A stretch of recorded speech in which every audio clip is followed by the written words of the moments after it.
Hello everyone, so welcome back to the channel. इसमें हम जैसे कि CUET 2025 को टारगेट कर रहे हैं और हम प्रिपरेटरी वीडियोस लेकर के आ रहे हैं। सो ये एक अनदर वीडियो है जिसमें अकाउंटेंसी के MCQs हम डिस्कस करेंगे। ठीक है, आपको क्या करना है, सिर्फ मेरे आंसर बताने से पहले ऑनेस्टी के साथ आंसर खुद से सोचना है, खुद से जवाब देना है उसका, और कमेंट सेक्शन में उसी टाइम, ठीक है, आपने उसका रिस्पॉन्स दे देना है। और उसके बाद आपने चेक करना है कि क्या आंसर था, क्योंकि आप की अभी की ऑनेस्टी ही ना आपको आगे कल को जिता सकती है। ठीक है, तो प्लीज़ ऑनेस्ट रहना और आंसर देने की कोशिश करना। बहुत सी चीज़ समझ आएंगी। कुछ भी डाउट हो तो कमेंट सेक्शन में ज़रूर बता देना, आपको उसके रिस्पॉन्सेज ज़रूर मिल जाएंगे। तो चलो स्टार्ट करते हैं। क्वेश्चन नंबर 1 है हमारा, which of the following items is treated as a capital receipt in non for profit organization। उसने बोला कौन सी ऐसी आइटम्स हैं इसमें जो कि ट्रीट होती है एज ए कैपिटल रिसीट। ठीक है, फर्स्ट ऑप्शन है subscription receipt for current year, donation receipt for specific purpose, income from investment, revenue from events. ये हमारे हैं। आप इसका आंसर जो है सोच लीजिए, पॉज कर लीजिए वीडियो और कमेंट सेक्शन में इसका आंसर दे दीजिए।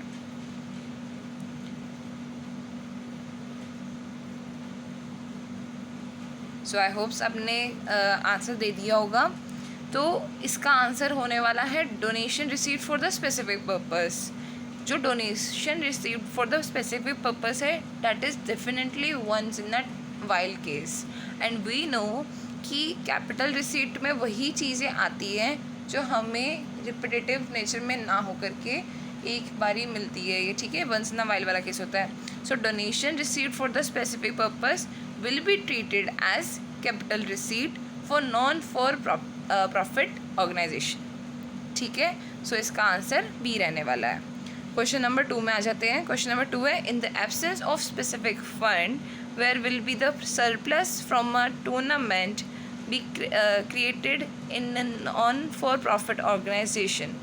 सो उसने बोला एक जहाँ पर हमारे पास एब्सेंस होता है स्पेसिफिक फंड का, सो हम सरप्लस जो टूर्नामेंट से मिला है, जो क्रिएट किया गया है, वो कहाँ पर हम उसमें क्रिएट करते हैं। सो इसका आंसर जो है, ये मतलब ऑप्शंस जो हैं वो हैं टूर्नामेंट फंड अकाउंट, बी है income and expenditure account, C option है capital fund account, and D is general reserve account. So इसका आंसर भी आप कमेंट सेक्शन में ज़रूर बता दीजिए। ठीक है, सोच लीजिए जो भी आपको लगता है। चलो मैं इसका आंसर बता देती हूँ, जिन्होंने कमेंट करना होगा वो कर चुके होंगे। सो इसका आंसर रहने वाला है कैपिटल फंड अकाउंट। ठीक है, तो हम कैपिटल फंड अकाउंट से इसका अमाउंट कर लेते हैं। ठीक है, जहाँ हमारे पास स्पेसिफिक फंड नहीं होता।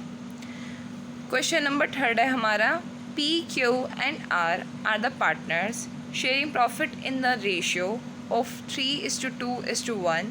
S is admitted as a new partner for 1/6 share. S brings 30,000 as capital and 10,000 as goodwill. The sacrificing ratio of P and Q is 2:1. What will be the credit balance in P's capital account due to the goodwill? ठीक है, question समझ आ गया होगा, फिर भी समझा देती हूँ। PQR जो है हमारे पार्टनर्स हैं, ऑलरेडी एग्जिस्टिंग पार्टनर्स हैं। ठीक है, उनकी जो रेशियो है प्रॉफिट शेयरिंग की वो 3:2:1 है। S एक नया बंदा एडमिट होता है, वो 1/6 शेयर के लिए 30,000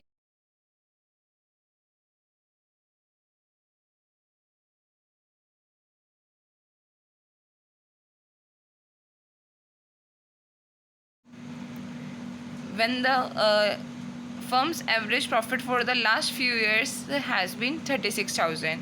सो ये हमारा है 30,000, 40,000, 50,000 एंड 1 लाख। ये ऑप्शन है। आई होप आपने इसका भी आंसर जो है वो कमेंट सेक्शन में दे देंगे। सो मैं थोड़ा वेट कर रही हूँ आपके लिए। ठीक है, सो आपने जिन्होंने भी देना होगा वो दे चुके होंगे। तो हम चलो आंसर पे चलते हैं।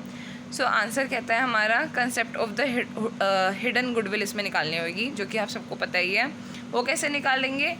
Total capital of firm as per the C's admission share. हमें पता है कि एडमिशन के लिए सी 70,000 लेकर के आ रहा है 1/5 शेयर के लिए।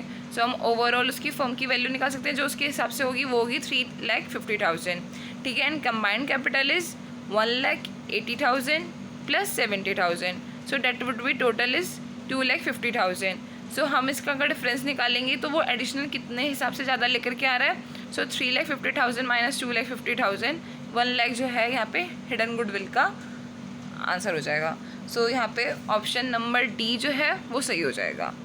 ठीक है, उसी के साथ हम क्वेश्चन नंबर 5 में बढ़ते हैं। Question number 5 says from the following information calculate the debt to equity ratio whereas. So question number 4 का आंसर हमारा ऑप्शन डी हो जाएगा। ठीक है, question number 5 says from the following information calculate the debt to equity ratio. Equity share capital is 2 lakh, general reserve is for 50,000, debentures is 1,50,000, trade papers 30,000। ठीक है, तो हमें रेशो निकालनी है। सो इसका भी आंसर आप खुद से निकालने की कोशिश करें, पहले ही इस वीडियो को पॉज कर दें, बट खुद से निकालें और कमेंट सेक्शन में ज़रूर अपडेट करें। सो आई होप बच्चों ने कमेंट सेक्शन में बता दिया होगा।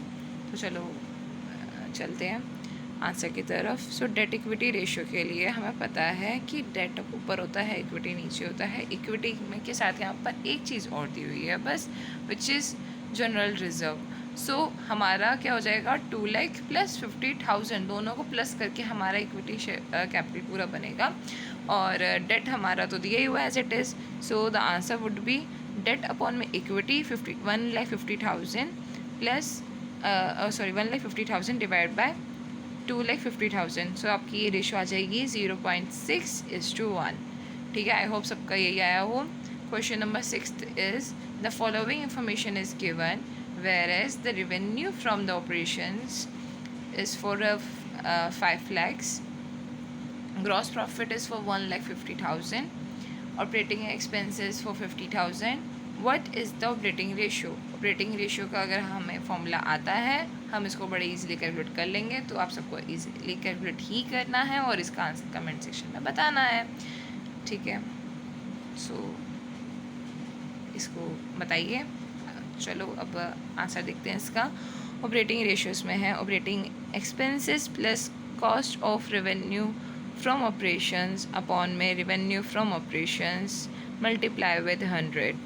और हमें पता है ये cost of revenue from operations हमें दिया हुआ नहीं है ऑल द क्वेश्चन में, but we can calculate it with the formula revenue from operations minus gross profit. So revenue from operation हमारे पास ऑलरेडी दिया हुआ है विच इज़ 5 lakhs।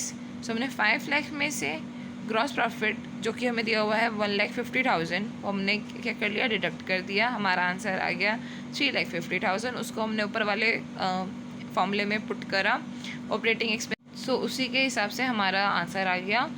तो ये हमारा आंसर 80% आएगा। आई होप सबका 80% आया। So keep supporting, keep learning. Thank you so much.